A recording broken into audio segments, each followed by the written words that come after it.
Hi everyone, అందరు ఎలా ఉన్నారండి? నేనైతే చాలా బాగున్నాను. మీరు కూడా బాగుండాలని మనస్ఫూర్తి కోరుకుంటున్నాను. ఈరోజు రెసిపీ వచ్చేసి చాలా అంటే చాలా టేస్టీగా ఉంటుందండి, అలాగే క్రిస్పీగా ఉంటుంది. దీనికోసం ఒక బియ్యం పిండి ఉంటే చాలండి, హెల్దీ కూడా. అదేనండి మునగాకు పకోడీ. మీరు ఒక్కసారి ట్రై చేశారంటే మళ్ళీ మళ్ళీ తింటారు. దీనికోసం నేను ఎలా చేశానో ప్రాసెస్ అయితే మీతో అయితే షేర్ చేసుకుంటానండి.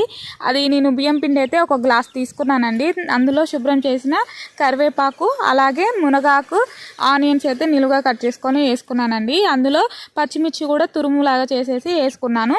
పసుపు, తగినంత ఉప్పు, కారం అయితే పచ్చిమిర్చి సరిపోతుందని ఇంకా నేను కారం అయితే వేయలేదండి. జస్ట్ పసుపు, ఉప్పు, కారం, పచ్చిమిర్చి అయితే వేసాను.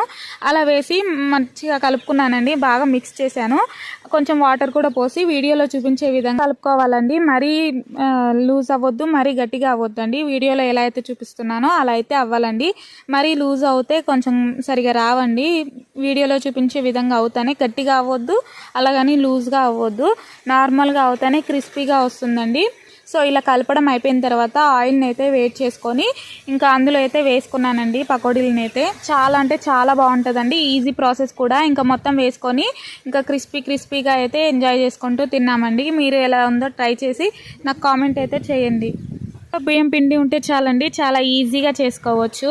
లాస్ట్ వరకు చూస్తున్నందుకు thank you for watching friends. Bye.